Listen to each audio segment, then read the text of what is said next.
kumain ng mais. Uy, wag mo basta-bastang kainin yan. Akala mo lang simple lang yan ang mais na yan. Pero grabe, dahil isa pala siyang superfood. Gutom ka, lagot ka kung wala kang mais. Bukod kasi sa pampabusog, ito rin ay pampalakas at pampaganda ng katawan. Feeling maputla at parang sinuntok sa pagod. Kasi kulang ka sa vitamin B12 at folic acid. Yun nga ang nasa mais. Instant pangontra sa anemia. Mapula na ulit ang pisngi mo para kang may sariling blushon. Takot sa alta presyon at heart attack o cancer? Aba! Mais na ang sagot dyan.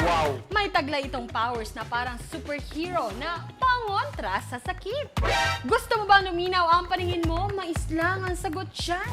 May beta-carotene yan na pang HD ng mga mata. Parang kahit lumipad pa si crush sa ibang section, kita mo pa rin siya. Diet ka ba?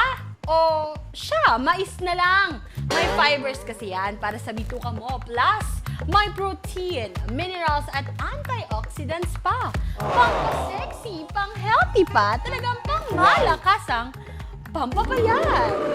Trivia time! Ang mais ay pinakilala pa sa atin ng mga Kastila noong 16th century. Matagal ng OG sa ating pagkain. Sa mga taga-Cordillera, mais na ang turing nilang kanin. Sa Echagüe, Isabela, may corn festival pa sila. Pista na, may mais pa, may celebration pa. At kung hindi mo pa alam, ang mais ay hindi lang basta gulay. Fruit, vegetable, at grain din siya. All-in-one package na parang combo meal. Pati sa mga hayop, alam nyo ba, sumasaya sa mais kasi pang-feed din yan sa kanila. Pati bahay, may gamit din ng mais sa paggawa niyan. Kaya walang tapon sa mais. Wala talagang sayang.